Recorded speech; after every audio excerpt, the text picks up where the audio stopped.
The stars above Earth shined peacefully, but the world below had no peace left. For years, humanity had worked to join the Galactic Council. It wasn't easy. Its first contact had been full of fear. The aliens had watched Earth for centuries. First, they called humans primitive.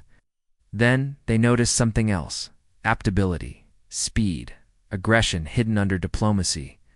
It made them cautious, but curious. So the Council offered a hand. They came not with warships, but with gifts, technology, medicine, energy sources that Earth had only dreamed of. Earth's leaders were amazed. The visitors told them stories of peace among the stars, of thousands of species working together in harmony. They told Earth, "You are ready to be one of us." At first, Earth hesitated, but slowly the walls came down. Earth opened its data cores, allowed alien embassies, shared mining rights on Mars. Joint missions were launched. Celebrations happened on both sides, but beneath the peace, something darker grew. They studied Earth's military. Quietly, they mapped every orbital satellite, every defense grid, every hidden missile code. They smiled while taking notes. Earth gave them access freely, hoping for trust. But trust, it turns out, was the first casualty. The betrayal started small. A global space telescope, Skynet Horizon, stopped responding. Scientists blamed solar storms. Hours later, a deep-sea quantum station vanished. No signal, no wreckage. Next came the AI blackout. 3 nations' defense systems went dark at once. Backup systems failed. Everything Earth had built for defense stopped working. That same night, the message came. It was short, cold, no greetings, no council emblem. Earth is to be pacified, its systems are absorbed, resistance is not advised. The world froze. People across every continent stared at the skies in disbelief. In the United Nations war room, leaders screamed at each other, demanding answers. How could this happen? Humanity had shared everything: technology, biology, even language. But they had forgotten one thing to the Council. Earth was never an equal. It was a resource, a tool, and now a threat too dangerous to leave unchecked. Orbital alarms screamed. Dozens of alien ships appeared out of folded space. Not sleek diplomatic vessels, warships. Silent, black, lined with plasma railguns. They didn't broadcast warnings, didn't speak, they fired. Earth's orbital satellites exploded like glass in under 7 minutes. Half of the orbital network was gone, but the aliens didn't stop. They targeted communications, towers, fusion, reactors, and spaceports. Lasers burned through the night sky like angry comets. Cities stared upward, confused and terrified. They had welcomed the stars, and the stars had answered with fire. In Pakistan, a young astronomer named Dr. Arabe watched the sky through his telescope as it all happened. One moment, he was tracking a council beacon. The next, he saw it split into pieces. He whispered, "We trusted them." In New York, the president of the Unified Earth Council gave a live broadcast. Her face was pale. Her voice shook. "We are under attack," she said. "Not from enemies we knew, from those who claimed to be our friends." Across the world, people began to understand. This wasn't a misunderstanding. It was a plan. Years of kindness, trade, and diplomacy used as a weapon. In orbit, human space fleets scrambled. The 5th Defense Fleet, stationed near the moon, launched all fighters. But it was already too late. The alien ships had disabled most of their controls through cyber warfare. Some pilots ejected before their own ships exploded. Others died without firing a shot, and yet humanity did not beg. The Council expected Earth to panic, to surrender, but something strange happened instead. Earth went silent. No broadcasts, no signals, not even distress calls. The Council warships paused, unsure. Deep underground, far below the ruins of Earth's burned satellites, secret bunkers activated. Old protocols, long buried after World War III, blinked awake. Human engineers locked. The doors and pulled-up files labeled Ember Protocol in case of total betrayal, code strings activated across continents. Hidden servers, buried AI defense cores, weapon caches no outsider knew about. They all began to power on the Council thought they had taken. Earth's teeth, they had only removed the mask. On the edge of the solar system, the alien ship Varric C-11 received a strange transmission. It came from deep space, encrypted in an old Earth language. The captain ran a scan. The signal repeated every 30 seconds. Only 3 words. We remember everything. Captain Thrivex turned pale at least as pale as his green-skinned kind could. It's a human threat display, he hissed. A phrase that's from Earth's history, the pre-nuclear age. A crewman turned to him. What does it mean? Thrivex's voice dropped. It means they're not going to forgive this. The Council's plan had been clear. Disable, absorb, silence. But now, they faced something they didn't expect. Human silence. Not the silence of surrender. The silence of planning. Below ground. In hidden chambers across Earth, leaders gathered in dimly lit war rooms. General Amina Khan of the Eurasian Coalition stood before a dark screen showing red DOTS enemy ships. Hundreds of them. How many assets do we have left? She asked. A technician answered, only the shadow vaults, General. Everything else is compromised. Khan didn't blink, then opened the vaults. It's time. For years, Earth had buried its most dangerous technology. Banned weapons, unethical experiments, AI too advanced, ships powered by unstable fusion cores. They were locked away so that peace could survive. Now, that peace was gone. In Antarctica, the vault opened that hadn't seen light in 70 years. Cold air hissed. Inside, metal giants stood talon-used mech frames from the last global conflict, each one powered by emotion-linked neural cores.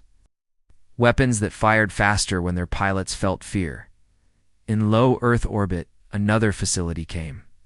Online, Project Thorna weapons satellite cluster armed with kinetic rods. It's a kind that didn't explode, they just fell from orbit at Mach 10 and crushed anything beneath them.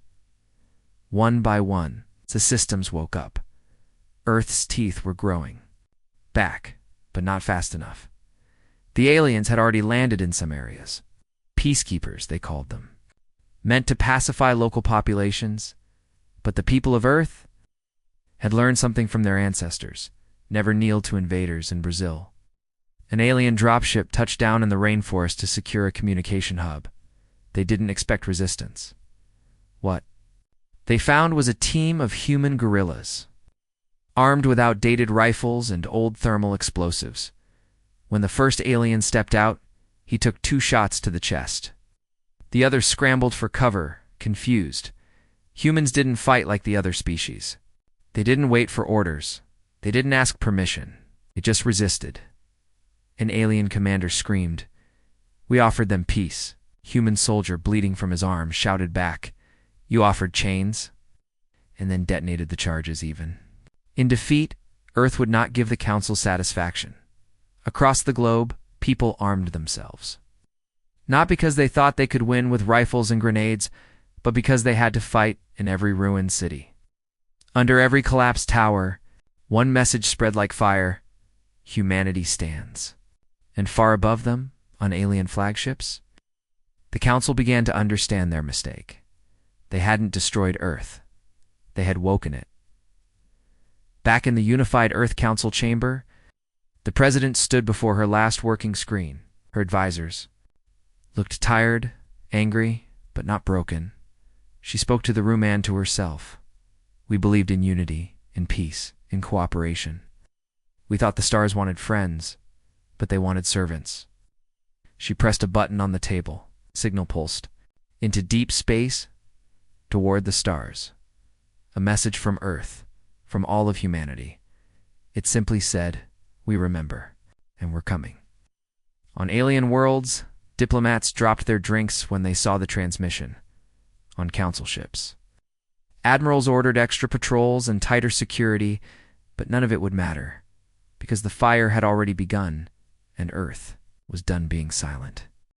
The stars looked quiet, but something had changed, something dangerous. The Galactic Council had launched a surprise attack on Earth. They thought the humans would fall quickly. They thought Earth would panic, surrender, or beg for mercy. But Earth didn't scream, it didn't cry, it didn't answer at all. Total silence. Not a single signal left the planet. No broadcasts, no pleas for help, no threats. The Council grew nervous. The alien fleet hovered in Earth's orbit like vultures. They had destroyed satellites, disabled defense systems, and knocked out major communication lines. Still, the humans said nothing. "Why are they quiet?" asked Admiral Kelsarek aboard the Council flagship Vizari Prime. "Why do they not respond?" No one had an answer. And then, suddenly, Earth spoke. A single signal pulsed into space, simple, encrypted in an old human code. It repeated every 10 seconds. 3 words. "We remember everything." The message wasn't long, but its meaning shook the stars. Across Council systems, intelligence officers raced to understand. Linguists and historians dug through Earth's past. They found something strange. That phrase had been used only once before, on Earth itself, during a time of war and betrayal. A message of quiet rage. It meant vengeance, Admiral Kelsarek ordered. The signal blocked. Too late. The signal had already reached 100 worlds. It bounced between satellites, leaked into ship systems, and even played across holoscreens in Council cities. People stopped and stared at the glowing words. "We remember everything." The message wasn't just a warning, it was a promise. On Earth, underground bunkers were now active. The old leaders had been pushed aside. In their place stood a new command structure, fast, hidden, and unforgiving. Politicians, but strategists, war minds. In a bunker beneath Old Tokyo, General Amina Khan stared at her display. Red dots marked enemy ships. Blue dots were hers few and scattered. She didn't flinch. "Status," she asked. 5 embers online. Shadow fleets in low orbit. No outside signals. "They think we're blind," Good Khan said. "Let them believe that." She pressed her thumb to a black tablet. A system came online labeled Skyco Protocol, miles above her. In what the aliens thought was a broken satellite, a human defense array came to life. Its weapons were old, but powerful mass drivers, laser nets, and anti-clock sensors. The Council had scanned it days ago. They thought it was dead tech. It wasn't. A hidden voice comm and mail spoke through the array. It wasn't a person. It was a war AI. Sky-Echo active. Targets confirmed. "Shall we begin, General?" Khan nodded. "Echo, speak to them." The satellite signal rose up and shot across space. This time, Earth didn't send a code. It sent a voice, across all Council frequencies. The following message played in clean and clear English. "This is Earth. You spoke of peace then. Brought war. You smiled at us, then fired on our children. Thought we were weak because we trusted you. Now hear this, our silence is not fear. It is preparation. You asked for silence. We gave it. Now we answer." With fire, the message was followed by coordinates, not of Earth, but of Council supply depots, hidden fuel lines, and strategic jump gates. Places no one outside the Council was supposed to know about, and yet somehow, Earth had found them, within hours. Those locations went dark. Supply routes collapsed. JUMPGATES. Overloaded and exploded. Council fleets were stranded. The Council had believed they knew everything about humanity. But they didn't understand how fast humans learned or how long they remembered pain in orbit.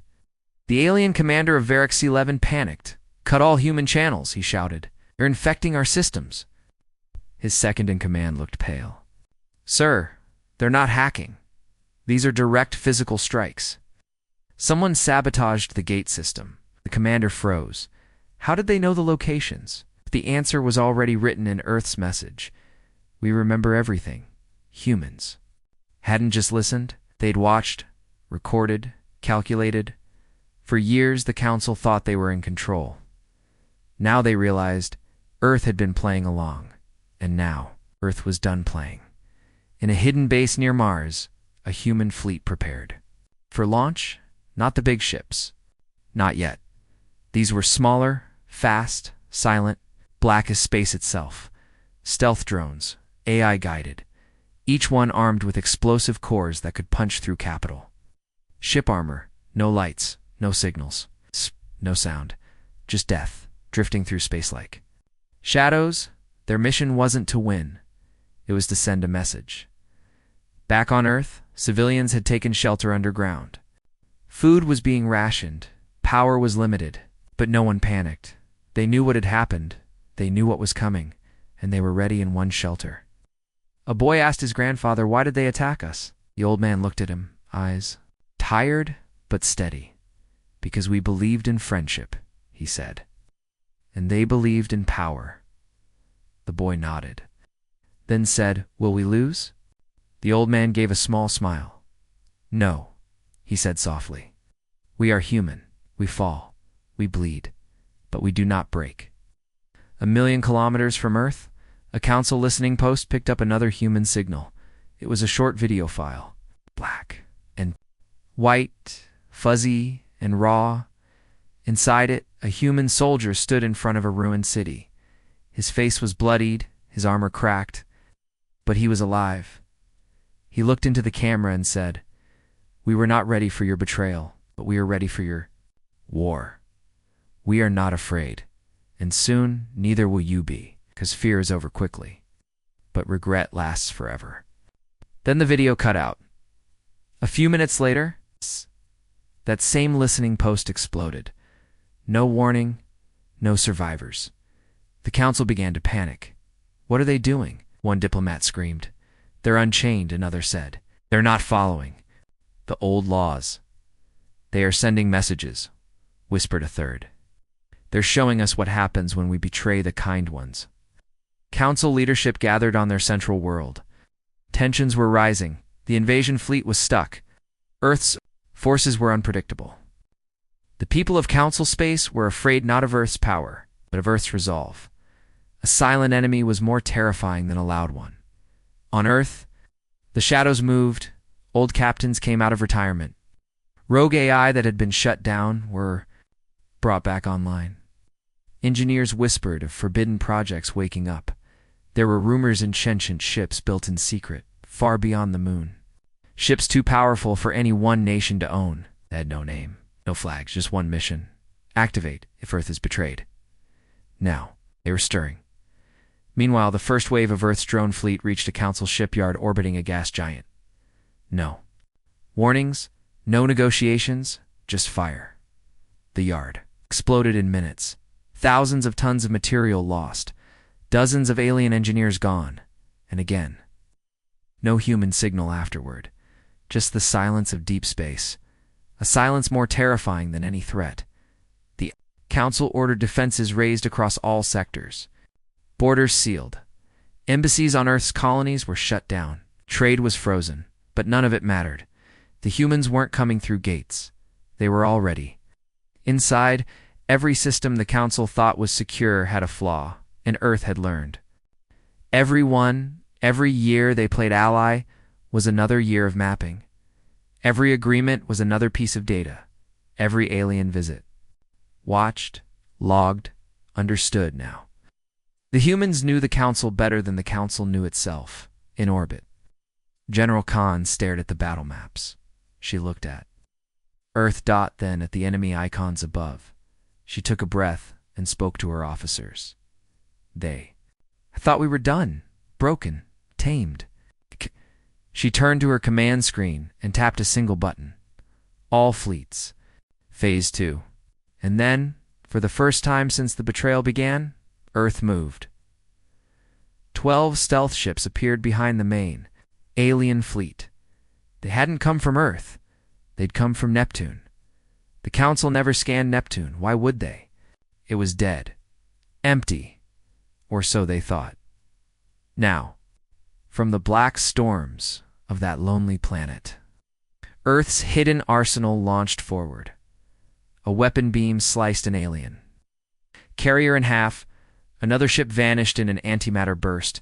The rest turned to fight, but too late. Earth's silence had ended, and its answer was written in fire. The black of space was now lit by war. Ships burned in low orbit. Alien cruisers twisted in fire. Human stealth vessels vanished after impact, leaving only wreckage behind. Earth's answer had begun, not in words, not in warnings, but in deadly silence and focused strikes. The Council was stunned. Their fleet was still the largest in the galaxy. But they hadn't expected the speed, the precision, the anger. For years, they had seen Earth as small, isolated, a planet of survivors, a race that smiled too easily. But now, they saw the truth. Earth had smiled to hide the teeth, deep underground. Beneath what remained of Geneva, a command screen lit up with red alerts. Officers worked in silence, focused, calm. Every one of them had lost something: a city, a family, a home. Now, they'd only one mission. Operation Ember Protocol. It wasn't a war plan. It was the final plan, created long ago, when Earth first learned about the Council. Back then, leaders had argued. Some believed in peace, others in caution. But all had agreed on one thing: if betrayal ever comes, the answer without mercy. Now, that time had come. General Amina Khan stood before the final command panel. Her voice was steady, her eyes like stone. Begin full deployment. Ember Protocol is now live. Across Earth and beyond, the ancient systems woke up. In Antarctica, a mountain split open, revealing the entrance to Vault Zero. Inside were machines older than any living human. Long black ships, sharp and heavy, their power cores pulsed blue. These were not built for defense. They were built for revenge. Each ship carried only one pilot, humans chosen not for rank, but for what they had lost. Some had seen their cities burn. Some had seen their children buried in alien fire. Each of them was silent, focused, ready above the moon. Old human war satellites blinked online. Their systems had been hidden beneath harmless signals for years. Council scans had seen only garbage data. Now, they revealed their true nature. Railgun platforms, EMP swarms, orbital mine networks. Earth didn't just plan for betrayal. It invested in it from the far side of Mars. Transmission burst to every human unit. A simple message: this is not for victory. This is not for glory.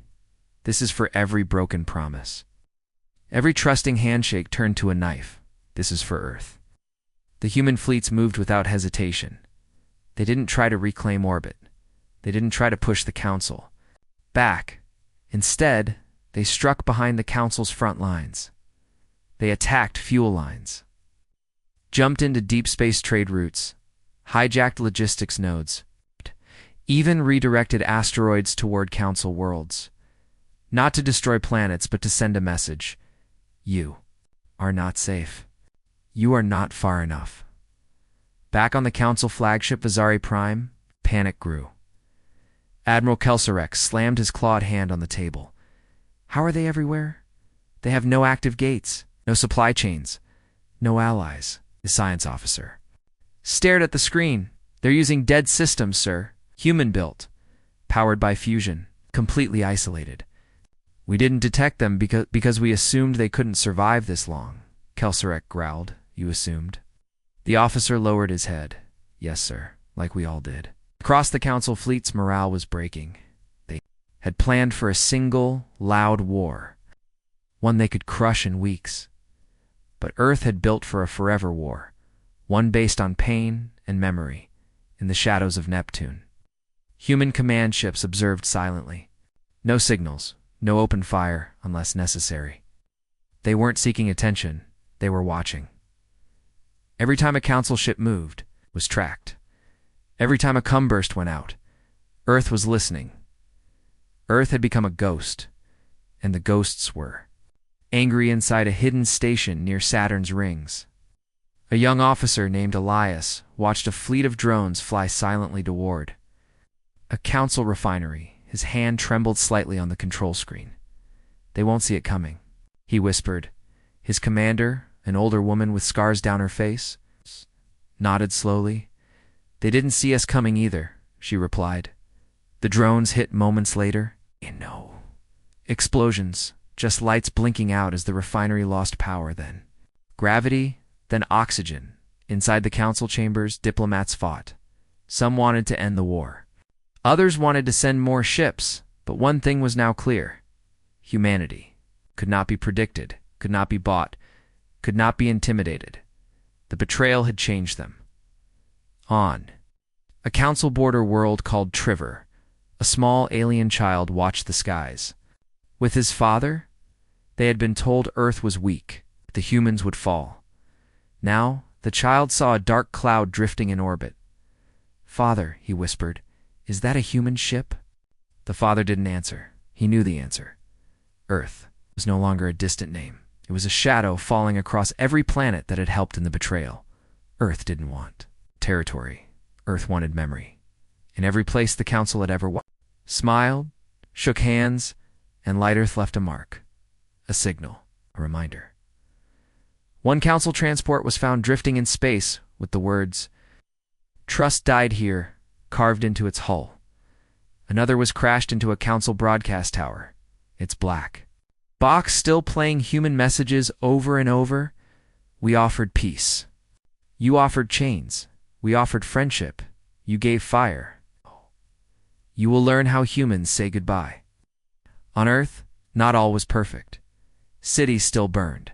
Families mourned. There was fear, but there was also something else: unity.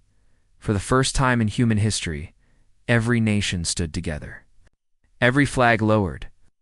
Every grudge forgotten.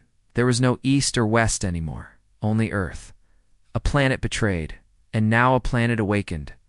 General Khan stood at the edge of an old nuclear shelter. Watching the launch of another Ember fleet, each ship was silent, dark, and deadly, as the engines roared and the ground shook. A young soldier stood beside her.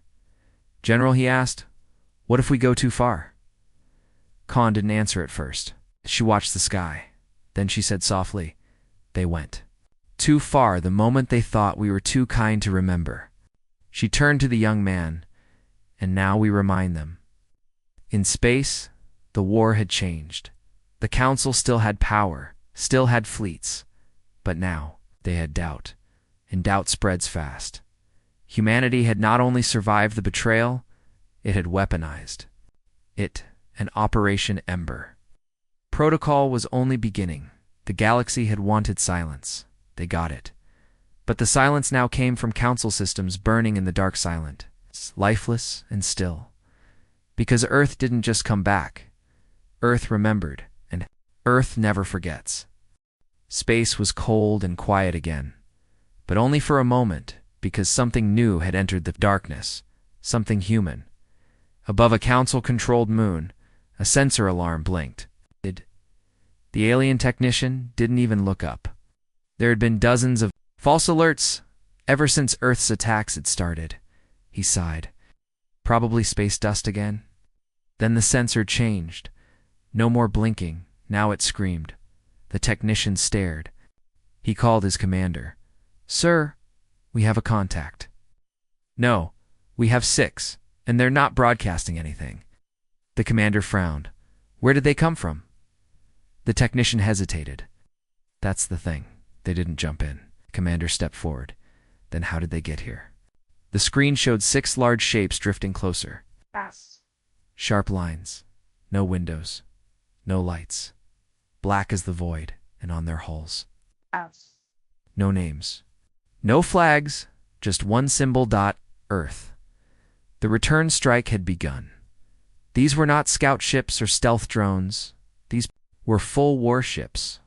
But not the kind aliens had seen before. These ships didn't announce themselves. Didn't demand surrender. Didn't show mercy. They attacked without a sound. The first alien defense platform exploded in seconds. No warning. No time to react. Laser shields melted. Hangars collapsed. Fighters were still powering up when the humans arrived. On board one of the Earth's warships, Commander Rafe Vargas stood silent as the enemy base turned into fire and metal. He didn't cheer, he didn't speak, he simply watched the flames. A crew member turned to him. "Target destroyed, sir." Vargas gave one nod.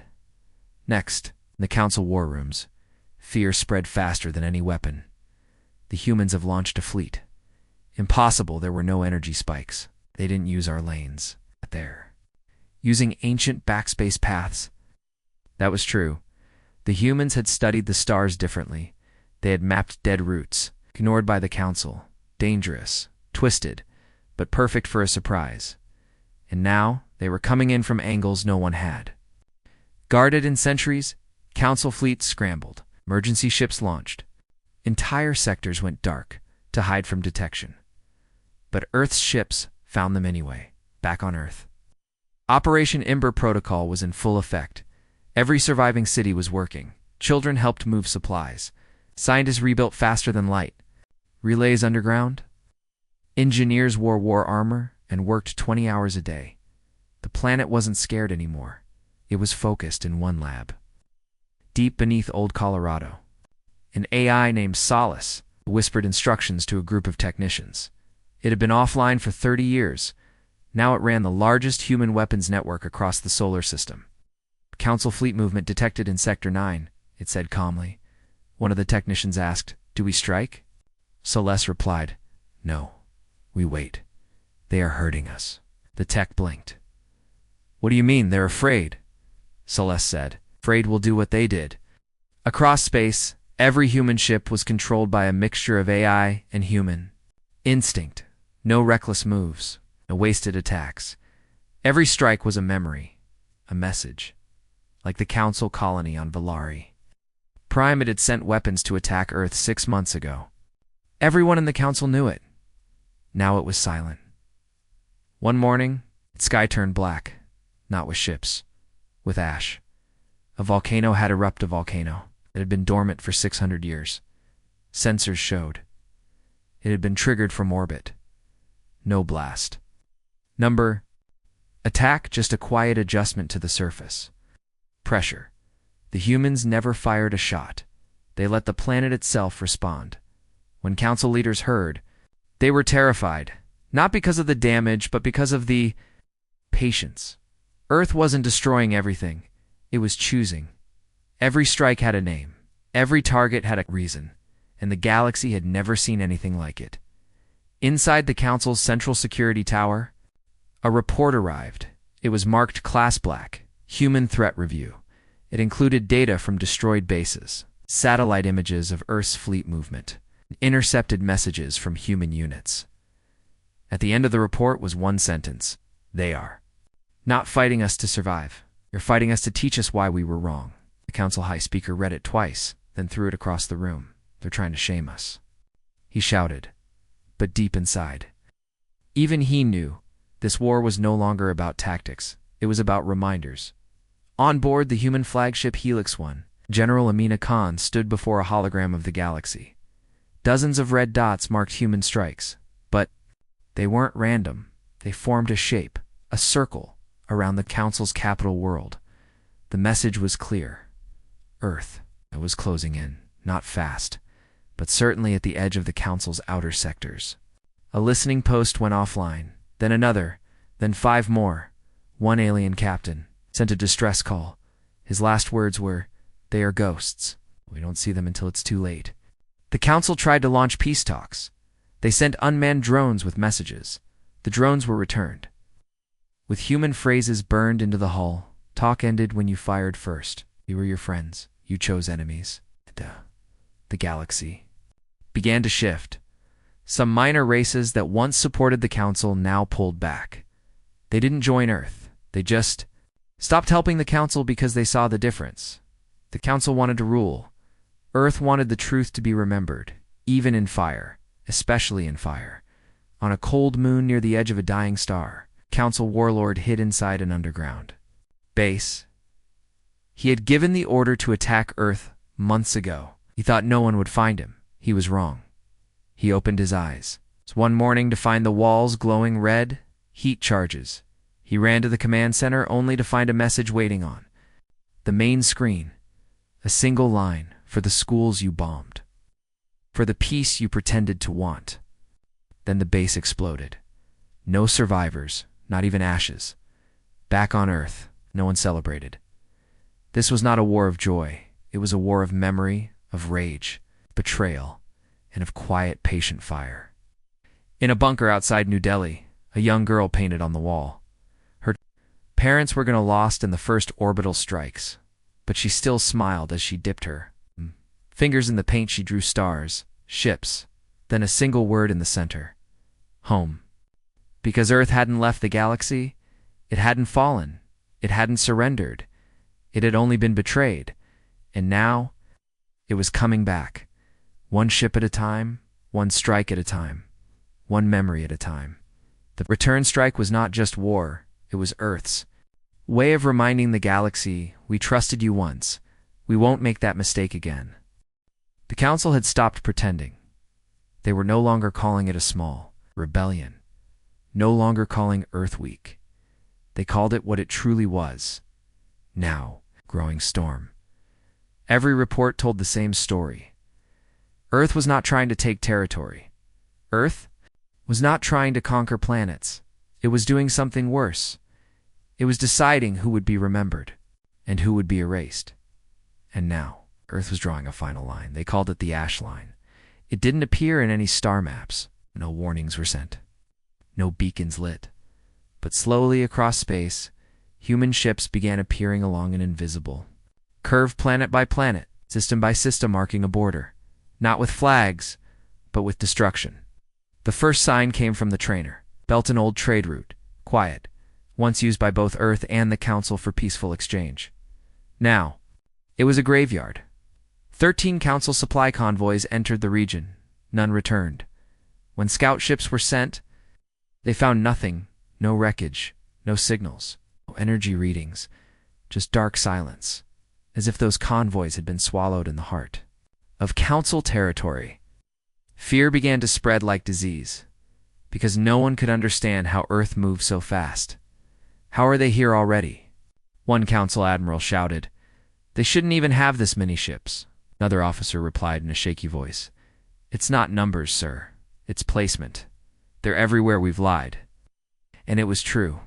Every location where the Council had broken a treaty, every planet where they used diplomacy as a trap, every system where humans had once offered peace. Earth now left a symbol, a simple one, a black stone in orbit, etched in white. We trusted you here. And beside the stone, floating ash, ship remains, station fragments, sometimes nothing at all. This was the ash line, and Earth had just begun. Drawing it in a Council war room, Admiral Jerkov of the Rulan species growled, "We cannot let them control space by fear." Another commander answered, then crossed the line. The room went silent. J.O. Rakov looked around. No. One moved, because everyone knew what happened to those who crossed. The Krelax pirates had tried. They had thought Earth would be slow to respond. They entered Ashline space. They never came back. When a drone finally found their last position, it saw only a glowing human word burned into an asteroid: erase. Earth didn't ask questions, didn't hold trials, didn't send warnings. The moment you crossed the ash line, you vanished. At first, many thought it was just psychological warfare. But then came the footage, leaked by a trader ship that accidentally passed near the zone. The video showed something terrifying. New class of Earth weapon. Not a ship, not a gun, but something else. A long, silent platform floating in space, covered in black panels. No lights, no sound. It fired once, the camera went white.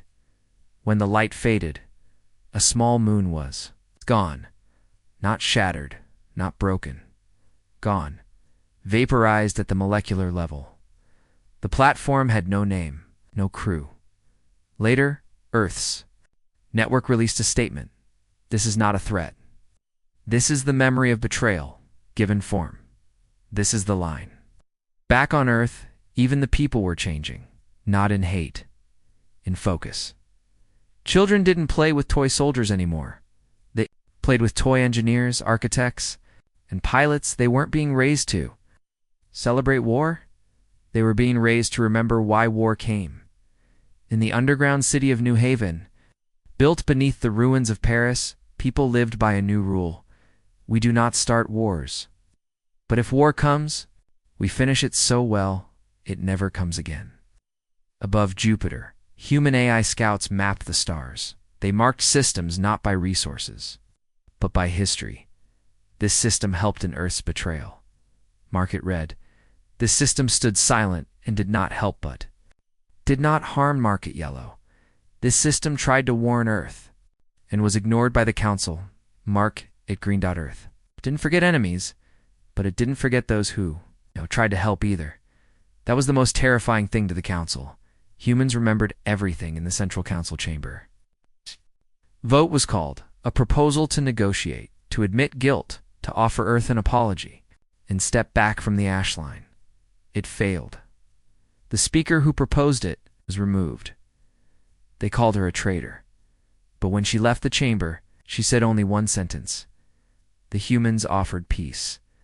They are only giving back what we gave them.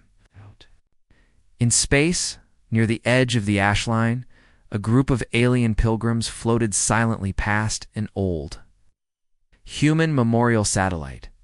They didn't belong to the Council. They had once traded with Earth long ago. One of their ships had been saved by a human captain during a solar storm.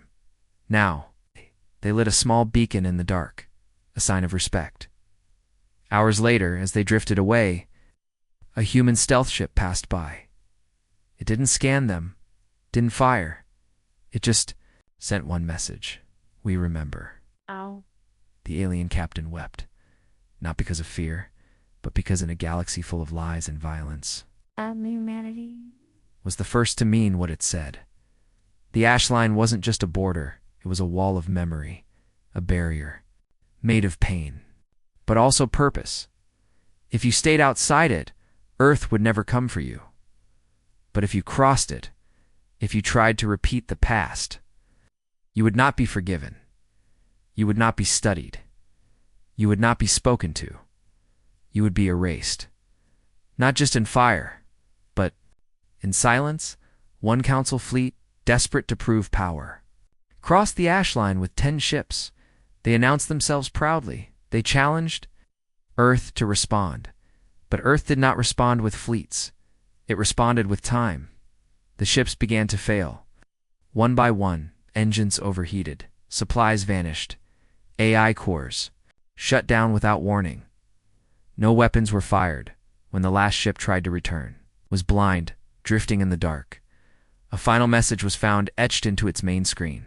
You crossed the line. You do not get to speak anymore. The Council finally understood. Earth had built something more powerful than any weapon. It had built finality. No debates. No escape. A clear line between peace and punishment. A cold voice of memory that spoke through the stars. And now the galaxy waited, watched, prayed, because Earth had not crossed the ash line yet. But if it ever did, the galaxy knew what would come next, and it would not be war. It would be judgment. The Council chamber was colder than usual, not because of temperature, but because of silence.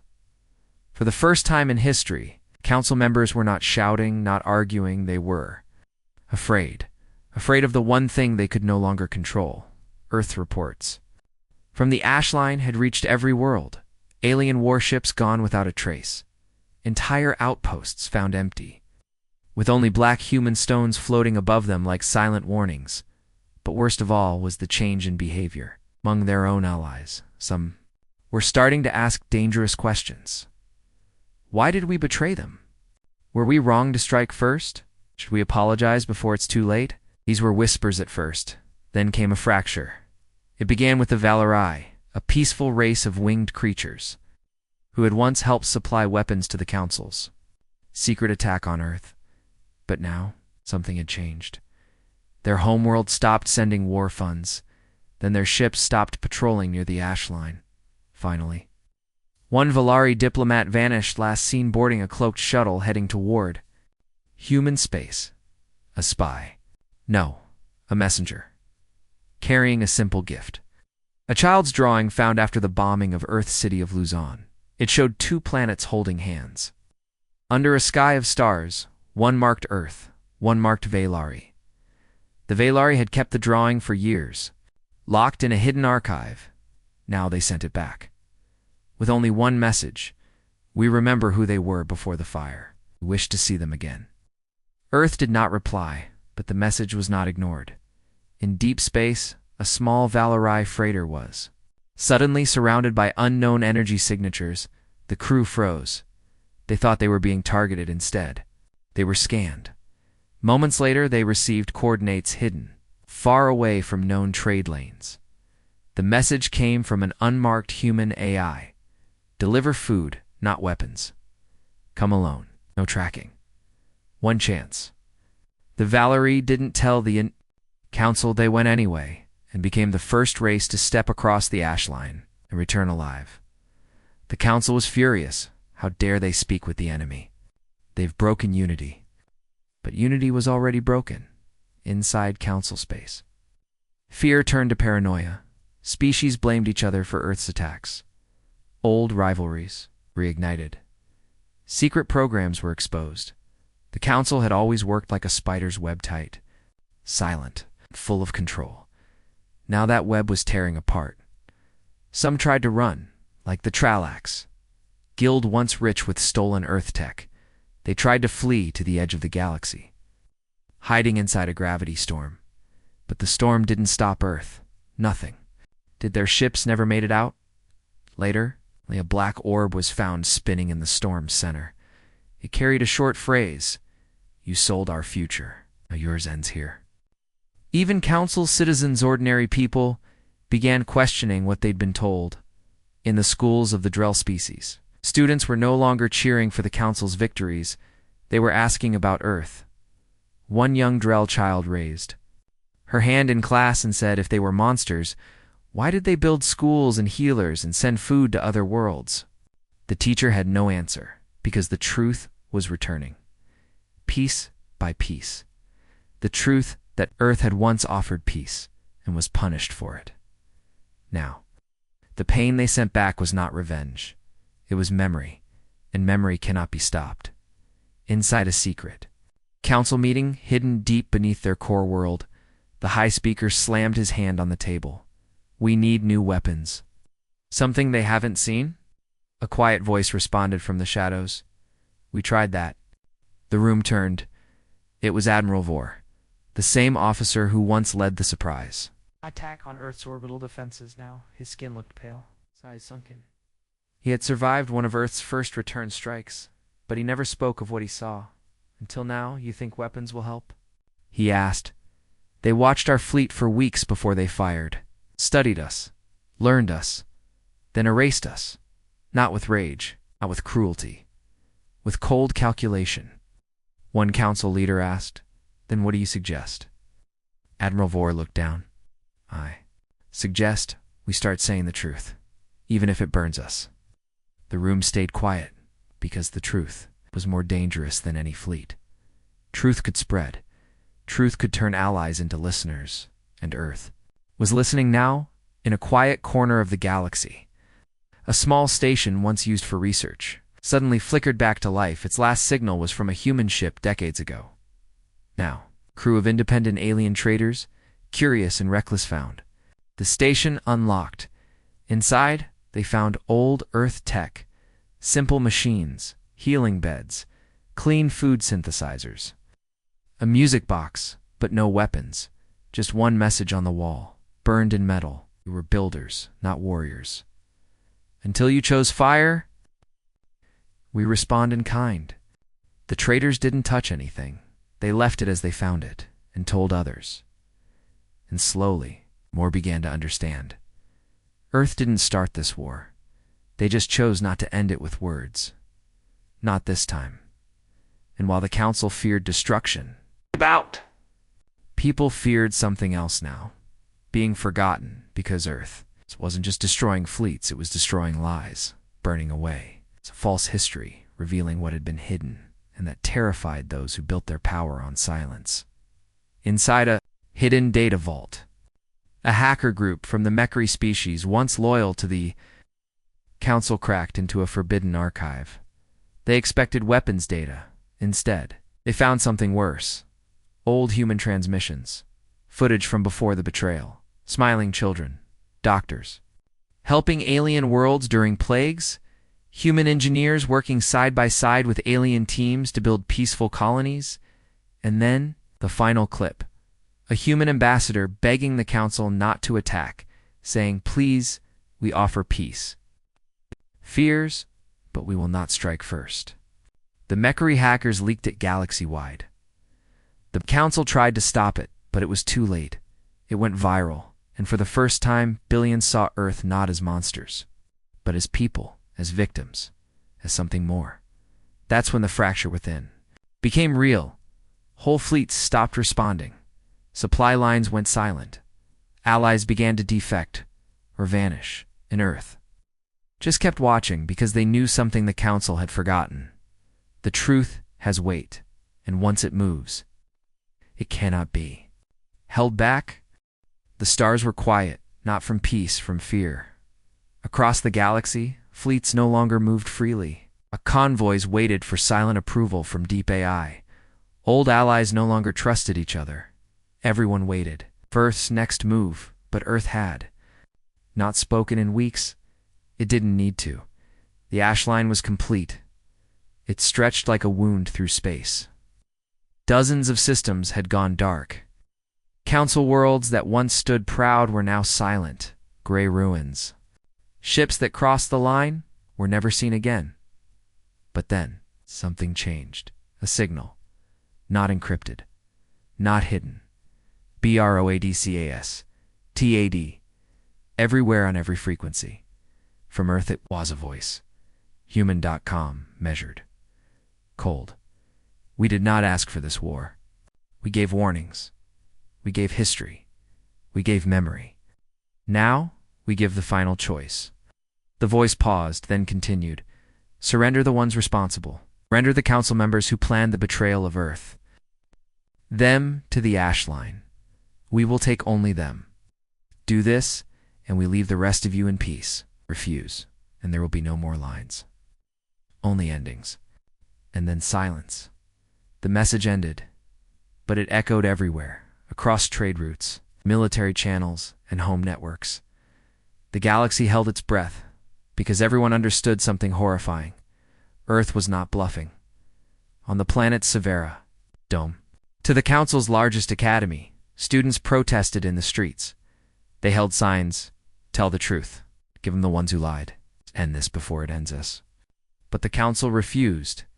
Inside their chambers, the old leaders shouted again, "They want blood. They want us on our knees." But some voices within the Council were no longer shouting. They were listening. One counselor, Laro Sen of the Viscera, stood up quietly and said, "They asked for justice, not vengeance. They asked for names, not war. And we are out of time." Others didn't listen, until Earth proved its point. Again, the moon of Clithan Prime vanished. No explosions. No impact. Just gone. In its place, a signal beacon floated where the orbit had once been. It played only 3 words. Final warning passed. The Council panicked. They tried to move their leaders, hide them, split them among ships. But Earth was already watching. One by one, those ships vanished from tracking networks. Not destroyed. Taken. Earth didn't erase them. Not yet. It was a message. We know who, we know where. We are waiting for your choice. The fracture inside the Council broke wide open. Civil unrest. Spread planets refused to send soldiers. Some species even began opening hidden channels to Earth. Secret meetings. Private deals. Not to beg for survival, but to ask for peace. On the quiet mining moon of Velter 3, a secret meeting took place. Earth did not send a fleet. It sent one person. Not a soldier. A woman named Commander Rhea Kalser, Viver of the First Orbital bombing of Earth. She wore no armor, carried no weapons. She simply entered the chamber, looked at the gathered alien leaders, and placed a small device on the table. It displayed one image: Earth before the war. Green, blue, alive. Then the same view after the betrayal. Burned, broken. Cities turned to glass. Then she spoke. We're not asking for surrender, we're asking for memory. We gave warnings. We want the ones who ordered it. The ones who signed the kill codes. The ones who smiled as the bombs fell. To give them to us. And you may live to see peace again. The room was silent. Then one alien leader, trembling, asked, and if we don't? Commander Rhea didn't raise her voice. She didn't threaten. She simply answered. Then Earth will stop remembering lines and start erasing maps. That was the moment the galaxy realized this was the last door, the final offer, and behind it was silence. The next day, something shocking happened. The planet Zereth, once loyal to the Council, arrested its own High Minister. He was one of the names Earth had asked for.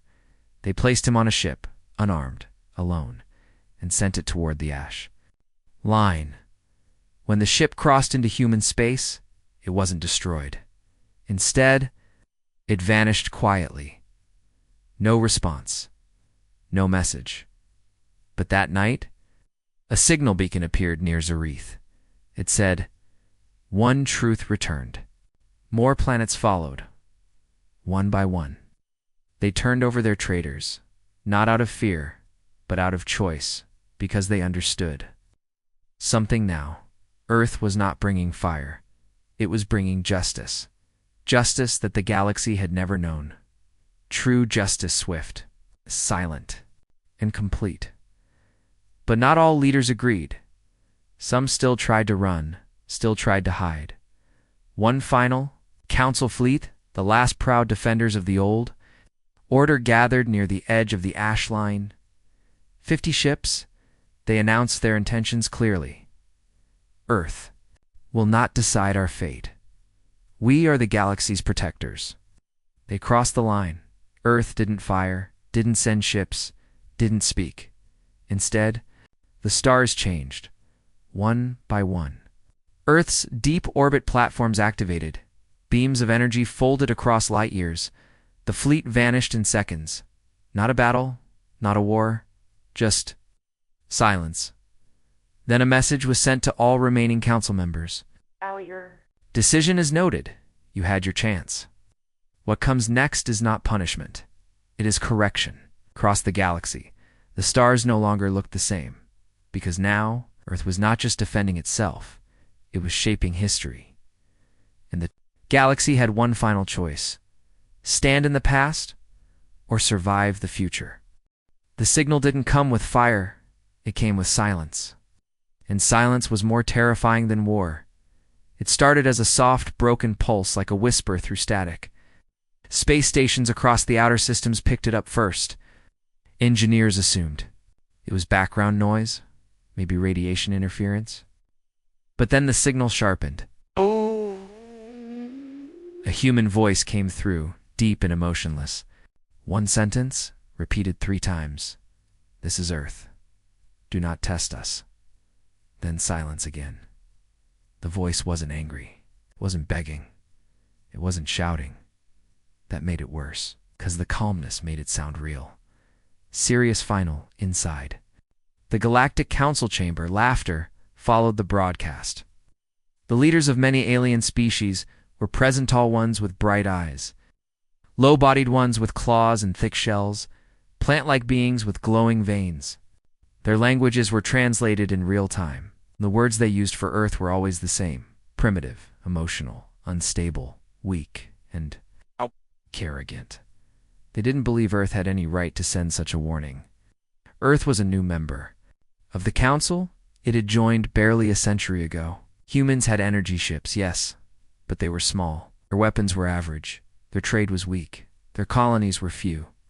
Most galactic species saw Earth as a temporary voice, not a permanent threat, so they ignored the message, but far away. On Earth's surface, something else was happening. Beneath the South Pole, deep under layers of ice, a facility that hadn't been touched in decades came to life. The doors opened slowly. Machines that had been sleeping lit up with soft blue light. And in the heart of that frozen place, 12 people stood around a round table. All wore black. All were silent. They were the last leaders of Earth's Defense Accord. Not politicians, not scientists, not even military officers. They were something else. People chosen from every continent, people trained in silence, strategy, and survival. People prepared for a day that most thought would never come. That day had arrived. The woman at the head of the table, Commander Yara Chen, tapped a crystal plate. A star map floated above the table. Red markers blinked across human systems outposts, trading routes, border stations.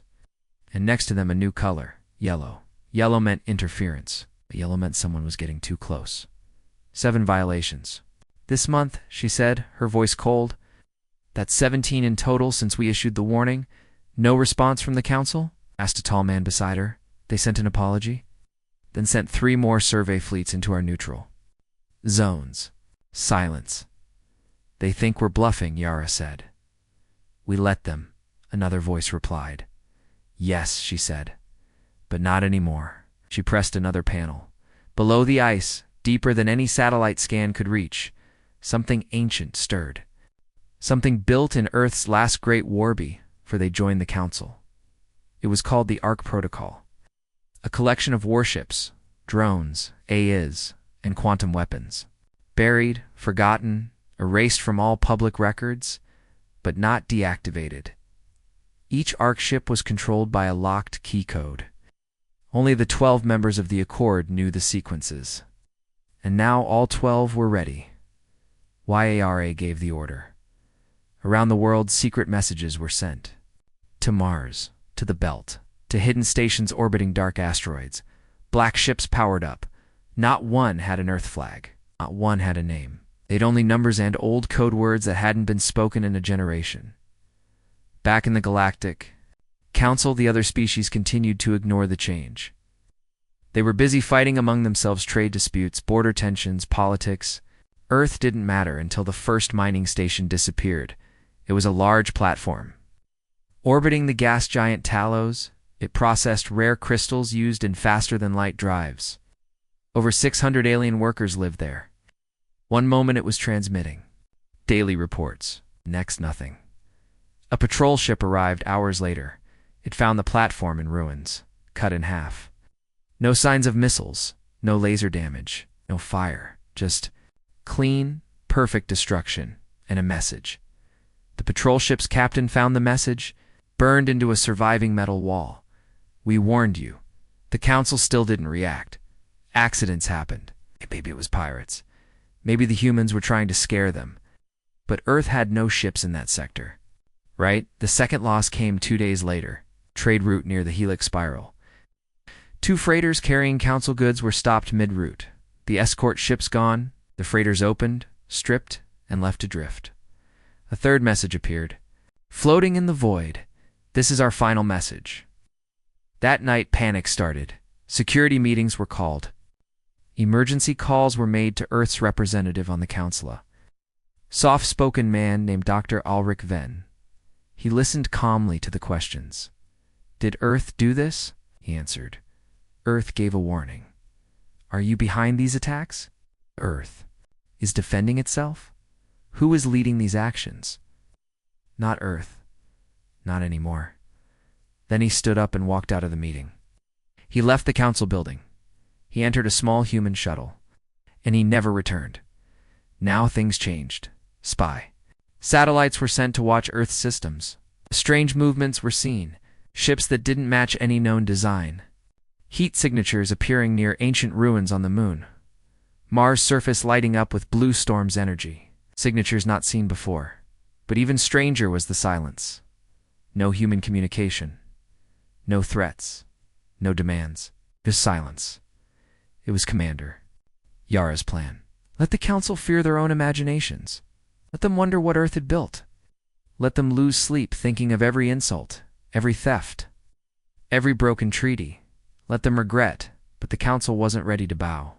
Instead, they sent a fleet, 70 warships, mixed species, strongest ships available, enough to burn 3 colonies to ash. They were sent to orbit Earth, not to attack. But to force a conversation, they never arrived. One by one, the ships disappeared from scanners. Some reported strange gravitational pulls. Others said their navigation failed. One sent a final video, stars around it twisting into strange shapes, then vanishing. Only one ship returned. Its captain had aged 20 years in one day. His hair had turned white. His eyes shook with something deeper than fear. He said only one thing before collapsing. "They are not what we thought." Now, even the strongest voices in the Council grew quiet. Empires began locking their borders. Defense budgets doubled. Spy missions were canceled. Old enemies became allies just to prepare for what Earth might do next. But Earth did nothing. They stayed silent. They didn't conquer, didn't send armies, didn't destroy planets. They simply sent one last message. No voice, no warning. A visual signal. The galaxy watched the recording in horror. It showed a single black ship floating above a Council world. It's not attacking, just watching. On its side were 4 glowing words. Earth remembers everything. After that, systems turned dark voluntarily. Stations surrendered without a fight. Smugglers left human borders and never returned. Entire races wiped their records of Earth history, afraid it would mark them, and on Earth, under the cold ice. Of the South Pole, Commander Yara watched it all. She didn't smile. She didn't cry. She simply closed her eyes and whispered, "Maybe now they'll listen." And the stars listened. Because this time, Earth wasn't bluffing. This time, Earth had waited long enough, and this was just the beginning.